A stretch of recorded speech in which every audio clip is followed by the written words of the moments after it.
Plus d'une personne sur deux vivra un événement traumatique au cours de sa vie, soit une expérience qui provoque de la détresse ou des douleurs physiques, émotionnelles ou psychologiques. Comment surmonter ces grandes difficultés et s'épanouir de nouveau quand le parcours de vie est dévié par un trauma, marqué par une expérience lourde de sens et qui laisse ses traces? Je vais te partager aujourd'hui mon histoire et te montrer comment, à travers la souffrance, la vie te présente souvent des occasions de transformation.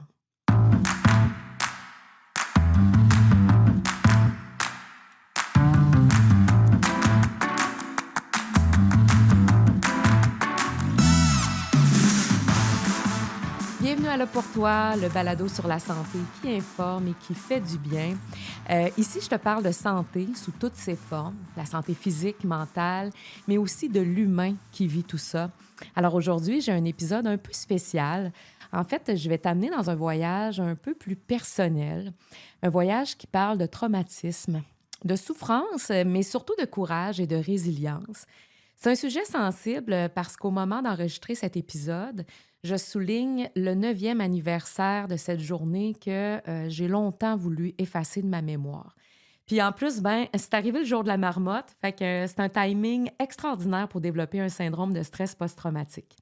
Alors que j'étais infirmière en psy, j'ai vécu un épisode d'une extrême violence qui a frappé mon imaginaire plus fort que le tonnerre.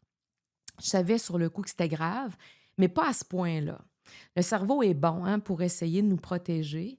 Pour moi, ben, ça m'a pris 6 mois avant que je prenne la pleine mesure des marques, finalement, qui ont été laissées par cet événement-là. C'est fou pareil, hein? 1 an et demi de travail sur moi-même avant de me sortir du trouble de stress post-traumatique et de la dépression majeure dans laquelle j'étais enfoncée. Je vais te partager cette expérience, mais surtout comment j'ai pu me relever. Pas seulement pour survivre, mais aussi pour transformer cette épreuve-là en une force. Une force qui m'a permis de réorienter ma vie et de vivre aujourd'hui ce que je considère être ma plus belle vie.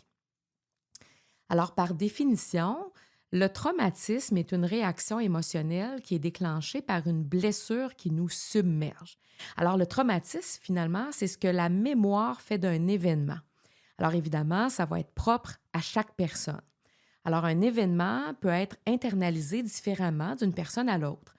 Par exemple, si on pense à un accident de la route qui peut impliquer plusieurs personnes, certains vont reprendre leur vie normalement, tandis que d'autres vont avoir des flashbacks, hein, vont revivre l'accident, vont avoir des cauchemars ou même vont avoir de la difficulté, parfois même à reprendre la roue. Ce ne sont pas tous non plus les militaires qui vont faire la guerre, qui vont revenir traumatisés. Et un psychiatre avec qui je travaillais m'avait même expliqué qu'une personne pouvait développer un traumatisme après avoir entendu le récit difficile d'autrui, tandis que la personne qui a vécu l'événement va conserver qu'une simple trace ou un simple souvenir de l'événement. Alors, ce phénomène-là est connu sous le nom de traumatisme vicariant ou secondaire et il est lié finalement à l'engagement empathique avec le récit des personnes qui ont directement vécu l'événement. Alors, la personne devient un peu comme contaminée, si tu veux, par le vécu traumatique de quelqu'un d'autre. Alors, finalement, ce que je veux que tu comprennes, c'est qu'on ne peut pas comparer ni juger les traumatismes. Et une personne sur deux doit surmonter un trauma. Alors que ce soit de l'abus physique, de l'abus verbal, psychologique, sexuel, un accident, la guerre, une catastrophe naturelle, la mort d'un proche, 50% de la population, là, c'est énorme. Tu en fais peut-être partie, justement. Et ce qu'on fait d'un trauma, ça va dépendre de nous. Ça va dépendre des actions qu'on va poser pour s'en sortir. Il faut aussi se donner du temps. Mais le secret, je pense, c'est vraiment l'amour de soi. Et selon Boris Cyrulnik, qui lui est un neuropsychiatre français, en fait, il est connu comme étant le père de la résilience, lui, il dit que tout être blessé est contraint à la métamorphose. Alors oui, je peux te le dire, il y a un avant et il y a aussi un après-trauma. Et pour ma part, la période la plus traumatisante de ma vie s'est transformée en un tremplin formidable. Et c'est ça que j'ai le goût de te raconter dans les prochaines minutes. Alors avant de commencer, il faut que tu saches que sur les unités psychiatriques, c'est souvent rock'n'roll, OK? Plusieurs patients se retrouvent là malgré eux. certains sous ordonnance de traitement ou en garde en établissement. Alors, ben, il arrive régulièrement qu'on est confronté à de la violence verbale, psychologique et physique. Alors, c'est pas un milieu pour les doux. On est des drôles de cow-boys, nous autres, le personnel qui travaille en psychiatrie. Et selon l'unité où tu travailles, ben, les niveaux de sécurité vont être différents. Alors, on a des milieux à haute sécurité, puis d'autres unités où ben, les gens sont un petit peu plus libres de leurs actions. Alors, généralement, nous, on est bien formés, on est bien équipés pour faire face aux agressions. D'abord, il y a des procédures claires sur chacune de ces unités-là et surtout, ben, on peut compter sur le soutien de nos collègues pour nous aider quand ça va mal. Et là, je vais me rapporter à cette journée de février, de laquelle je me rappelle quand même assez bien. Je travaillais sur l'unité médico-légale cette journée-là, donc l'unité fermée, et j'étais l'infirmière en charge d'un patient au lourd passé criminel. Il était là pour l'évaluation de son aptitude à comparaître, puis clairement, il n'y avait plus aucune intention de collaborer ou de suivre les règles. Alors, son comportement perturbait l'unité. On était toujours à deux cheveux de sonner l'alarme. On était toujours sur nos gardes. Alors, le milieu n'était plus adapté pour lui. Alors, pour assurer la sécurité de tout le monde, une demande de transfert à l'Institut Philippe Pinel a été faite, mais lui, ça n'a pas fait son affaire. Alors, après m'avoir menacé de mort, ben, il nous a signifié qu'il n'y avait plus rien à perdre. Et ça a été ses paroles. Et il a réagi d'une manière extrêmement violente. Alors, je vais vous épargner les détails, évidemment, mais à partir du moment où on a sonné l'alarme, parce qu'en psychiatrie, on est équipé d'une petite cloche, en fait, qui nous permet d'alerter tout le département de psychiatrie au grand complet pour avoir du renfort, également des agents de sécurité. Mais cette journée-là, quand on a sonné l'alarme, personne ne pouvait venir à notre rescousse parce que tout le personnel en place, c'est-à-dire les agents, les infirmières, les préposés, était déjà mobilisé pour l'intervention.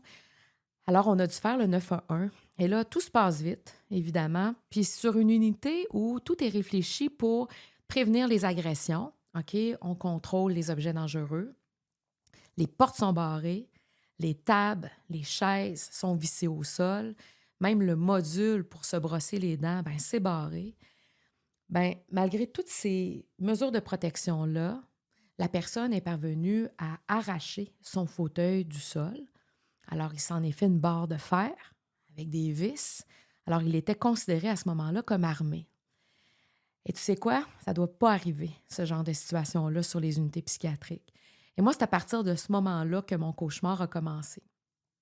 Les coups métalliques, à répétition, les cris de tout le monde qui était alarmé, en panique, l'alarme, l'alarme qui hurle jusqu'à l'arrivée des policiers, mes collègues qui mobilisent toute leur énergie pour essayer de le maintenir dans sa chambre en attendant justement du renfort des policiers. C'était vraiment le bordel. Et en plus ben, de l'agitation des autres patients qu'on essayait finalement de maintenir en sécurité comme on pouvait. Puis tu sais, tu vas me dire, ben, pourquoi vous n'avez pas juste ouvert la porte puis vous n'êtes pas simplement parti? On ne pouvait pas quitter, parce que sur cette unité-là, il y avait d'autres patients en garde en établissement, des patients qui n'étaient pas bien, qui étaient eux aussi très malades. Alors finalement, moi, je me suis retrouvée enfermée dans une pièce avec la peur qu'ils nous trouvent. Et j'étais dans une pièce avec d'autres patients, eux aussi psychotiques et en panique. Alors la peur que j'avais à ce moment-là, c'était qu'ils sortent de sa chambre, qu'ils nous trouvent et qu'ils nous tuent. Ça a duré 2 heures. 2 heures où je me suis sentie comme prise en otage, où j'ai eu peur de la mort, j'ai eu peur pour moi, j'ai eu peur pour mes collègues, mais j'ai eu aussi peur qu'un patient sous ma responsabilité soit blessé. Et j'avais vraiment l'impression d'être dans un cauchemar, tellement qu'à un moment donné, mon cerveau s'est comme séparé de mon corps. Tu sais, ça se pouvait juste pas. Je pouvais juste pas me retrouver là. Quand on travaille en psy, là, c'est ce genre d'événement-là qu'on craint le plus. Ça, puis trouver une personne suicidée. OK? Mais moi, j'ai eu le temps de me faire les pires scénarios catastrophes. Puis mon cerveau, lui, a pris ces scénarios-là pour une réalité. Donc, il en a fait une empreinte. Puis tout juste après, je revois la chambre. Et là, tout se passe au ralenti. Tu sais, comme si le rythme avait changé. comme après une tempête, là. Tu sais, quand tout devient calme tout d'un coup, puis que le paysage, lui, a complètement changé. Ça pue sur le département. Il y a comme une odeur âcre, une odeur de sueur, une odeur de sang. Et là, bien évidemment, on se dépêche à tout ramasser. Puis moi, je me retrouve accroupie dans la vitre à essayer de retrouver ses lunettes. Et je suis à côté d'un jeune policier qui me dit: comment tu fais pour travailler dans des conditions de même? Et les paroles du jeune policier sont ancrées en moi. Comme s'il avait fallu que je les entende pour réaliser que c'était bien arrivé, c'était bien réel, j'avais pas rêvé. Et là, évidemment, le patient a quitté et tout est devenu calme, tout d'un coup, presque normal, mais étrangement, moi, je me sentais pas encore soulagée, là. C'est comme si j'étais encore sous l'adrénaline, puis j'avais l'impression qu'il y avait encore un danger qui me guettait. Et dans les mois qui allaient suivre, ben, j'allais m'enfoncer dans une boîte inimaginable. Ma vie venait de prendre un nouveau tournant. Le take-away, tout ça, c'est ben non, je vais te dire que j'ai pas été étranglée, j'ai pas été battue, j'ai même pas saigné du nez, OK? Mais c'était une situation extraordinaire, démesurée, où je me suis sentie en danger de mort. Mon sentiment de sécurité a fortement été ébranlé. Il faut comprendre que dans la pyramide des besoins, bien, le sentiment de sécurité, bien, c'est le besoin, le deuxième besoin en importance après les besoins physiologiques. Alors, j'ai vécu une agression dans mon lieu de travail, un endroit qui devait être sécuritaire, un endroit où je prenais soin des autres. Alors, j'ai vécu un stress qui était énorme. Puis je me souviens, vers 17 heures, j'ai pu enfin quitter l'hôpital. Il faut comprendre que ça a été plus long que d'habitude, là, justement, faire le rapport à nos collègues qui sont venus nous soutenir, en fait, c'est-à-dire s'occuper des patients, ramasser, récupérer les dégâts pendant que nous, l'équipe en place, ben, on a dû faire une note, un rapport assez exhaustif de l'événement. Donc, à 5 heures, je sors. Et là, on est en février, donc je suis dehors, il fait noir, il fait fret. Puis je suis dans mon auto, puis là, je décide d'appeler ma mère. J'essaie de l'appeler ma mère parce que ça avait passé aux nouvelles. Hein, on les voyait, nous autres, les médias, en bas de la fenêtre, en train de filmer tout ce qui se passait. Fait qu'il fallait bien que je l'informe pour la rassurer. Et bien honnêtement, je me rappelle même pas de ce que je lui ai dit. Je me rappelle même pas de la route entre mon lieu de travail et la maison. Puis là, je pleure dans mon char pour la première fois.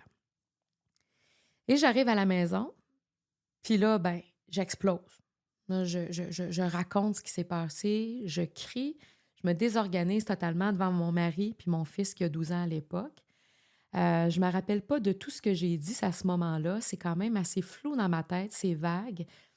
Mais je me souviens que je ressentais quand même une très grande colère. J'étais vraiment enragée de ce qui s'était passé là. Parce que dans ma tête, ça n'aurait jamais dû arriver. Et tu sais, je suis partie de l'unité cette journée-là, mais je suis jamais revenue à la maison pour vrai, là. C'était comme si une partie de moi-même était restée là-bas, sur l'unité chaotique. En passant, j'y suis jamais retournée. En 9 ans, je suis jamais retournée là. Euh, Puis je me rappelle que j'avais ressenti comme un décalage entre mon corps et ma tête. Je pouvais pas m'imaginer que cette douleur-là allait m'affecter pour longtemps et allait affecter chaque facette de ma vie. Puis après ça, ben, c'est comme si j'avais avancé dans la brume. Alors tranquillement, je suis devenue hyper vigilante. Je me suis mis à sursauter pour rien. Hein, une tasse qu'on dépose sur un bureau, un set de clés, la sonnerie du téléphone, un éclat de voix, quelqu'un qui se met à rire. Je me détache tranquillement de mes propres émotions. Hein, je refoule un peu pour me protéger. J'essaie de plus penser à l'événement. Je suis un peu sur le pilote automatique, hein, parce qu'il faut bien que j'avance. Et ça, ben, c'est un mécanisme de défense, évidemment. Je me défends, je ne m'adapte pas pantoute. Et les mois se suivent. Alors, je deviens de plus en plus intolérante au stress. Je dors pas bien. J'ai des difficultés à me concentrer. J'ai plus faim. J'ai plus de plaisir. Et j'ai comme un nuage dans ma tête. C'est comme si je me reconnaissais pas. C'est comme si mon corps et ma tête m'envoyaient des signaux très clairs en m'indiquant que je devais m'arrêter, OK? Que je devais prendre soin de moi, mais je les écoutais pas du tout. Je refusais de les voir, en tout cas. Puis à un moment donné, ben, j'ai vraiment cassé. Ça s'est passé un vendredi de septembre, au matin. J'étais encore une fois au travail. Un avant-midi particulièrement mouvementé. J'avais plusieurs patients qui partaient en congé. Je travaillais plus sur l'unité fermée là, depuis l'événement, donc j'étais sur une unité plus libre. Alors, à ce moment-là, les patients, à la fin de semaine, ceux qui vont bien, peuvent aller à la maison pour profiter de leur famille et s'exposer à la vraie vie, finalement. Alors, c'est toujours agité. Le vendredi, on est occupé. Puis tout juste après avoir distribué les cabarets, alors là, je prends une petite pause pour m'asseoir, pour faire mes notes. Puis je me sens tendue pour rien. Puis le téléphone sonne au poste de garde, à un bruit quand même assez aigu dans tout le brouhaha. Et j'ai été obligée d'aller dans les toilettes pour respirer. J'étais appuyée sur le mur. Je me suis mis à pleurer. Ça marchait pas pantoute. Et là, j'ai fait ma première crise de panique. J'avais jamais fait ça de ma vie. Alors, j'ai repris mon air. Puis quand je suis sortie des toilettes, ben Dominique, l'assistante infirmière-chef, m'attend. Elle m'amène dans le petit bureau à côté, puis elle a les yeux pleins d'eau. Puis elle a sait, là, qu'est-ce qui se passe. Elle a tout vu aller, puis elle me file. Puis là, elle me dit, là, Cine, tu rentres chez toi. OK? Tu es en congé. Dès maintenant, on s'occupe de tes patentes.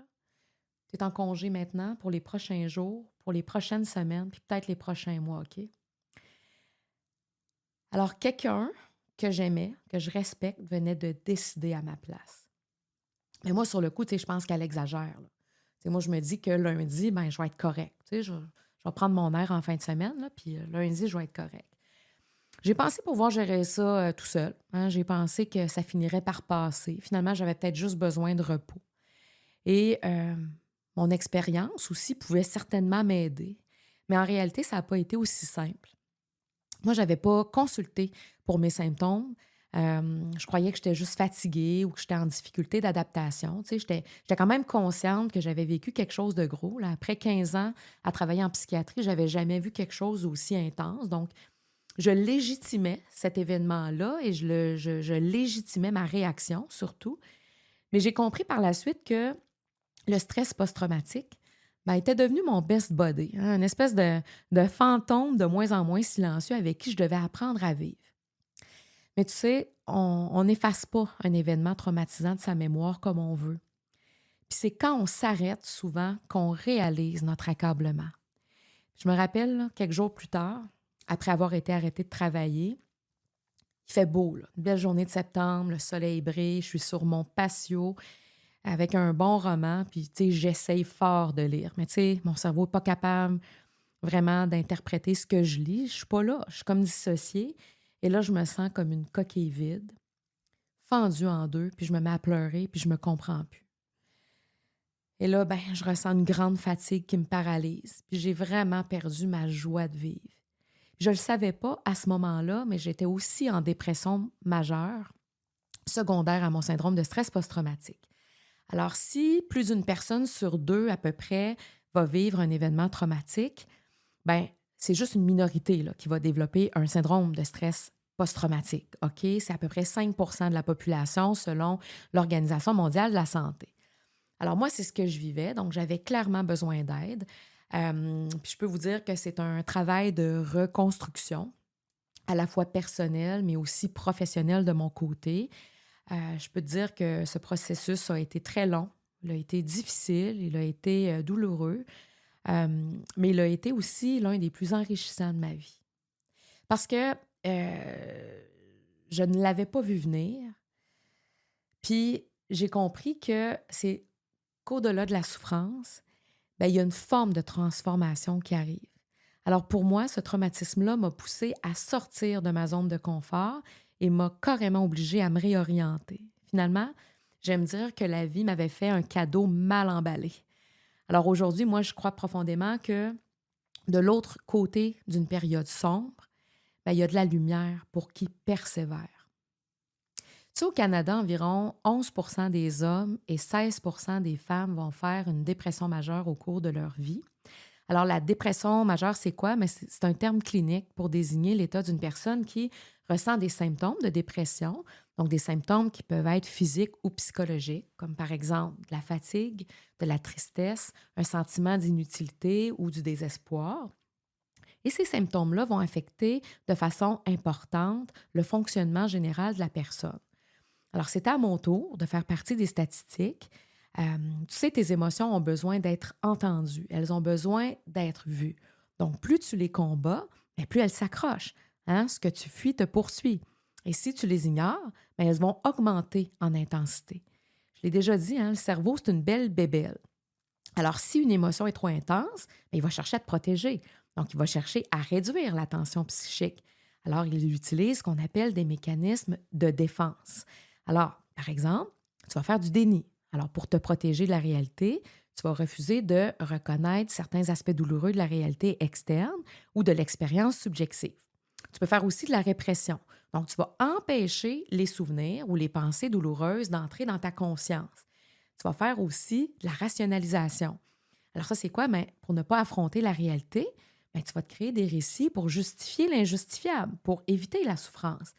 Et la rationalisation, bien, c'est un des mécanismes de défense les plus courants qui va venir entraver souvent la capacité à faire face aux problèmes.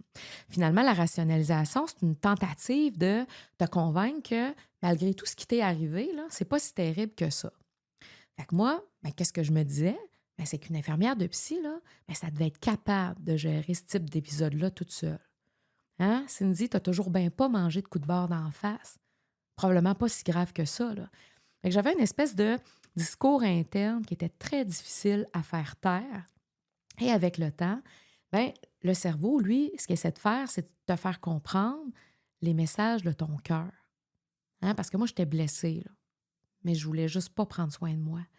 Donc, mon corps s'est mis à développer des symptômes physiques, en fait, pour m'obliger à ralentir et à mettre de l'ordre dans mon déséquilibre.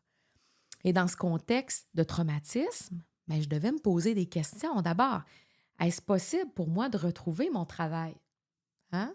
Est-ce que je suis capable de retourner là? Juste l'imaginer, là, j'ai encore le frisson. Une partie de moi savait que non, hein? Mais une autre partie refusait totalement d'accepter cette possibilité-là. C'était inconcevable. Voyons donc, j'aimais tellement ma job, là. Je suis qui, moi, si je suis plus une infirmière de psy?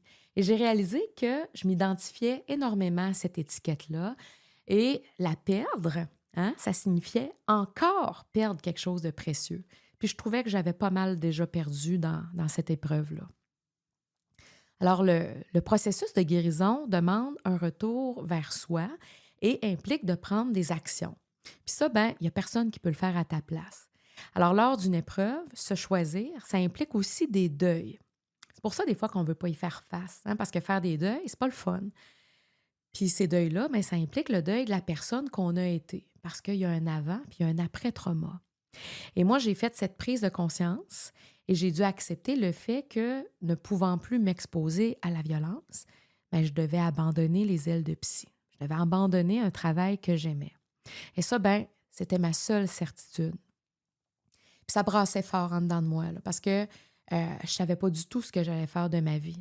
Tu sais, c'est pas parce que tu es infirmière que tu peux travailler sur tous les départements, là. Tu sais, moi, j'avais fait de la psy pendant 15 ans. Tu sais, je me voyais pas aller aux soins intensifs, à l'urgence, en obstétrique, en chirurgie, pour dire de quoi, là, tu sais. Fait que, il fallait que je me trouve quelque chose, tu sais. Puis, quand rien n'est certain, tout est possible. Alors, c'est la peur au ventre, puis devant rien, que j'ai démissionné. Alors, j'ai effectué à ce moment-là le saut dans le vide le plus effrayant, mais le plus libérateur de toute ma vie. Puis après, ben, cette première étape-là, je me suis cherchée. Et c'est sûr que j'ai essayé toutes sortes de choses. Puis moi, ben, ça a été ma créativité qui m'a sauvée. Fait que j'ai occupé mon esprit en apprenant la couture et en développant un beau projet d'affaires. Alors, j'avais un nouveau but, j'avais une raison de me lever le matin. J'avais l'impression de me retrouver, tu sais, en me donnant de nouveaux défis. Alors, j'étais de plus en plus résiliente. La résilience, hein, c'est un concept duquel on entend parler quand même souvent. Je peux t'expliquer quand même c'est quoi dans mes mots. Donc, la résilience, c'est la capacité à surmonter les chocs traumatiques. Donc, on va souvent dire qu'une personne résiliente, c'est une personne qui a rebondi sur les épreuves. Alors, la résilience, c'est un état d'esprit qui implique d'être ouvert aux apprentissages et à la croissance. En fait, c'est un peu comme embrasser l'incertitude. Et la résilience, bien, c'est un processus de transformation, finalement, pour renaître de ses souffrances. Et selon M. Cyrulnik, la résilience, c'est faire la rébellion à son trauma, c'est refuser de s'y soumettre. Et moi, ça, je trouve ça vraiment puissant. Faire la rébellion, c'est-à-dire prendre des actions conscientes, volontaires, partir le couteau entre les dents là, pour le traverser le sentier de la boîte. Choisir de ne plus être une victime, de se réapproprier sa vie, se responsabiliser par rapport à sa vie. Ne plus attendre d'être motivé pour sortir du gouffre, hein, parce que moi, j'aurais attendu vraiment longtemps. Quand tu es en dépression, là, cherche-la pas, la motivation. Elle est bien loin, elle est bien, bien loin avec ta joie de vivre, je te le garantis. Alors, c'est l'action qui entraîne la motivation, pas l'inverse. Après une descente plus ou moins vertigineuse dans la souffrance, ben, tu as deux choix. Alors, soit tu meurs par en dedans, hein, quand tu te laisses aller, ou soit tu émerges, tu fleuris en prenant des actions. Mais pour guérir, il faut reprendre ton pouvoir, il faut t'entourer. Parce que la résilience, elle est possible lorsqu'on trouve du sens à ce que l'on fait, à ce que l'on est, à ce que l'on vit. Il faut tirer des apprentissages, des leçons de l'adversité. Elle est aussi possible lorsque l'on reçoit du soutien et que l'on perçoit ce soutien-là comme étant satisfaisant et suffisant. Alors, tu dois te sentir reconnu à travers ce que tu vis. Il faut que tu te sentes aimé, apprécié, estimé, hein, comme si tu faisais partie d'un groupe. Pour moi, ben, ça a été mon mari, Joe, au quotidien. Lui, il a vécu ça avec moi à chaque jour. Dans mes hauts, dans mes bas, dans mes plus belles comme dans mes moins belles journées. Ma mère que j'appelais quand j'étais à bout de nerfs, quand je me pouvais plus, elle a surtout subi mes éclats. Mes amis, parfois, probablement pas assez, parce que moi, j'ai eu comme le réflexe de me replier sur moi-même. Je me suis plutôt refermée comme une huître parce que je me sentais plus intéressante. Je trouvais que j'avais plus vraiment de valeur. Donc, pourquoi les emmerder finalement avec mon histoire, tu sais, à laquelle j'étais accrochée. Donc, ça, c'est un de mes regrets en passant, de m'être fermée alors que mes amies, elles étaient disponibles, elles étaient là pour moi. C'est ma propre souffrance qui a fait en sorte que je me suis tenue loin d'elle. Et ma psychologue également, que je voyais aux 2 semaines. Alors, tu sais, quand tu as l'impression de plus avoir de valeur, d'avoir une vie qui n'a plus de sens, mais pour rebondir, ce soutien-là, il est indispensable pour la guérison parce que tu sais, on y arrive rarement tout seul. Puis un jour, ben, j'ai retrouvé ma petite magie. J'ai eu le courage de postuler sur un poste d'infirmière en pharmacie. Puis le défi était grand, là, parce que moi, j'avais jamais fait ça. Comme je te dis, j'ai fait de la psy toute ma vie. Fait que j'ai fait mes devoirs, j'ai bûché. J'ai eu la chienne aussi, mais j'y suis arrivée. Alors, j'ai choisi de cultiver mon courage. J'ai embrassé à plein bras l'incertitude, puis j'ai cru en moi. En tout cas, j'ai fait le choix de croire en moi. J'ai travaillé fort, puis j'ai finalement découvert un travail stimulant, un travail autonome, très diversifié. Vous savez, l'approche communautaire rejoint ce que j'ai connu quand même en santé mentale à plusieurs niveaux. Alors, mon bagage de psy me sert toujours. C'est présenté à l'hiver 2020 une première opportunité pour donner une conférence. Alors, moi, j'avais vraiment le vent dans les voiles. J'ai un passé de communication. J'ai quand même étudié à l'université en communication publique et très tôt dans ma vie, moi, j'ai fait de la télévision communautaire, de la radio, j'animais des spectacles. Alors, après avoir retrouvé mon sarrau, ben, j'ai retrouvé mon micro.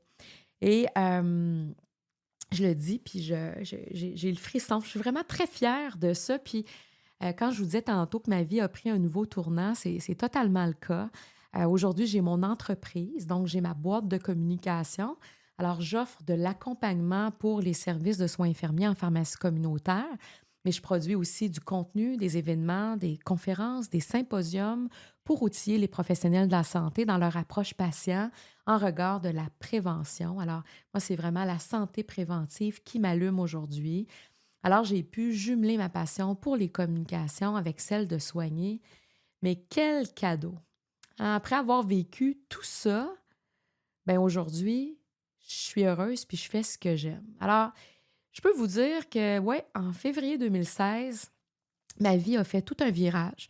Sur les capes de roue, à part ça, puis je le répète, j'ai reçu un cadeau mal emballé de la vie. Alors, une épreuve que j'ai pas choisie. Si je peux expliquer cette expression-là, ben, c'est qu'à première vue, là, ben, mon événement, ben, il était évidemment dégueulasse. Là. Il était pas trop attrayant, mais c'était un beau cadeau au final, hein, parce que Après avoir traversé cette épreuve-là, ben, je me suis reconstruite. J'ai appris à me connaître autrement. Hein, j'ai retrouvé mes repères. J'ai maintenant une image positive de moi-même. Je suis plus consciente aussi de mes besoins, de mes valeurs, puis je fais ce que j'aime, là. J'ai renoué avec mes passions, puis je vis plus avec intention, je dirais. Puis j'ai retrouvé un but, j'ai une mission profonde dans la vie. Donc, évidemment, si tu me poses la question, je vais te le dire, là, j'aurais bien préféré pas vivre cet événement-là. J'aurais préféré pas faire partie des statistiques, donc des 50 de personnes qui vont vivre un traumatisme.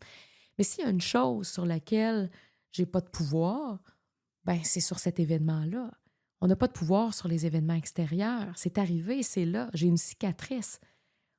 Mais tu sais quoi? Une épreuve ne nous définit pas.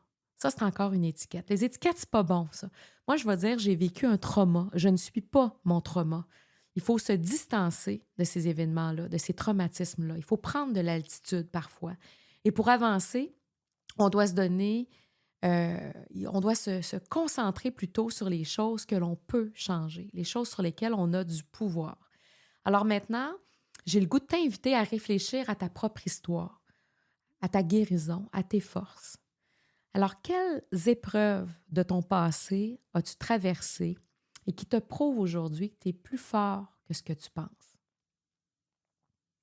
As-tu déjà pris un moment pour reconnaître tes blessures non guéries, celles que tu as peut-être mises de côté parce que tu es gêné, parce que tu ne veux pas les regarder? Et si tu leur donnais enfin l'attention qu'elles méritent? Penses-tu qu'il est possible de transformer ta souffrance en une source de force et d'apprentissage? Quelles ressources en toi pourrais-tu activer pour t'aider à guérir? Comment tu te sens par rapport à l'idée de demander de l'aide? Qu'est-ce qui te freine ou qu'est-ce qui t'empêche d'aller chercher du soutien, même quand tu sais que tu en as besoin?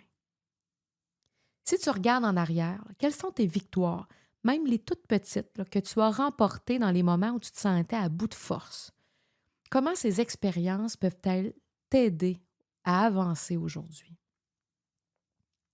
Pour moi, la résilience, c'est comprendre qu'après la souffrance, il existe une possibilité de guérison et de croissance. Mais attention, il ne faut pas confondre guérison avec oubli. Là, je te garantis, là, on n'oublie pas. On apprend à vivre avec. Hein? On apprend à les regarder, nos cicatrices, puis à faire avec. Alors, guérir, c'est quoi? C'est faire face. C'est comprendre et surtout, c'est se réinventer. C'est pas toujours facile, ça prend du temps. Parfois, il faut toute une vie pour se reconstruire. Et ça, ben, c'est une chose que j'ai apprise en chemin.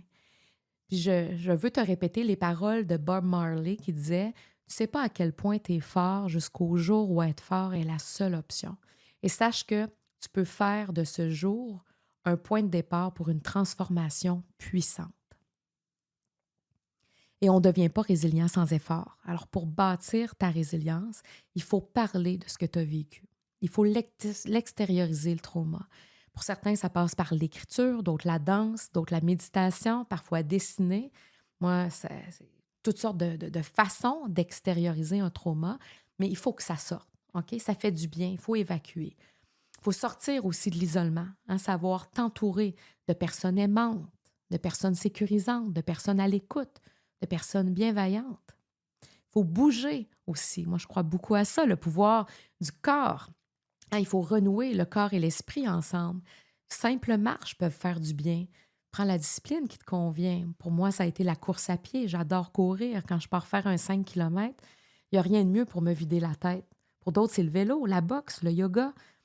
Créer aussi. Hein, créer, ça se fait avec nos mains, ça se fait avec notre tête. La couture a été très salvatrice pour moi. Peindre, faire du tricot pour d'autres personnes, la peinture, décorer, cuisiner, avoir un projet, avancer vers un but. Hein, c'est important, même si on dit de vivre le moment présent, d'avoir une vision à long terme pour être capable un peu d'avoir des intentions, des buts, te donner des objectifs. Ils peuvent être petits, atteignables, pour que tu sois capable aussi de célébrer tes petites victoires sur la route.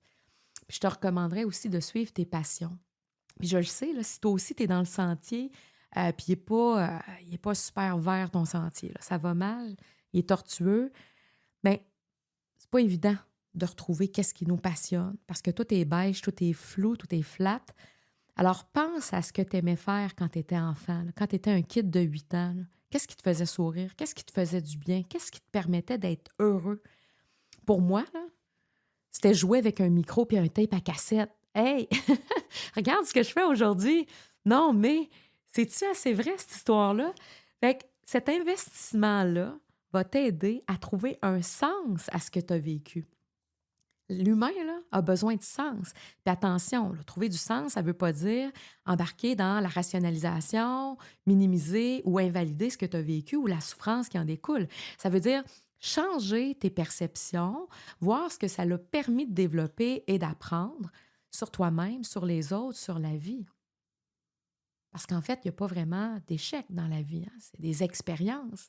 Et on a toujours à apprendre de ces expériences-là. Et je te le confirme, là, la résilience, mais ça demande beaucoup de patience, mais surtout de l'amour de soi. Alors, en conclusion, j'ai le goût de te dire que le traumatisme, en fait, va créer des changements que tu ne choisis pas. Mais la guérison, elle, consiste à créer un changement que tu choisis. Donc, avec le temps, avec de la patience, du travail sur moi-même, bien, pour moi, cette épreuve-là a été un beau tremplin pour me permettre de vivre mes rêves. Alors, l'histoire, évidemment, ne me dit pas où j'en serais sans elle, mais une chose est certaine, je ne voudrais pas être ailleurs qu'ici. Et c'est la façon que je choisis la vie pour que je change de direction. Puis ensuite, ben, j'ai fait moi-même les pas. Et ça, je suis fière de ça. Je suis pas mal fière de mon courage. Je suis pas mal fière aussi de vous partager ce que j'ai vécu parce que je me dis, si mon histoire peut aider une personne, ben, j'aurais pas vécu ça pour rien. Puis aujourd'hui, ben, je suis heureuse, tu sais. Puis là, je le dis avec la motte dans la gorge parce que c'est ça, faire des podcasts. Hein, c'est du vrai, puis c'est de l'humain. Fait que me voilà. Alors, aujourd'hui, ben, moi, je veux te rappeler que tu n'es pas tout seul et que le trauma, ben, ça fait partie de la vie. Ce n'est pas une fin en soi. Alors, si tu traverses un moment difficile, évidemment, je t'invite à prendre soin de toi, à te demander sur qui tu peux compter. Et si tu as besoin d'aide, reste pas tout seul. Va chercher des ressources, des professionnels qui pourront t'accompagner sur ton chemin. Mais surtout, surtout, crois en ta capacité à guérir parce que tu vas y arriver. Je suis là pour toi.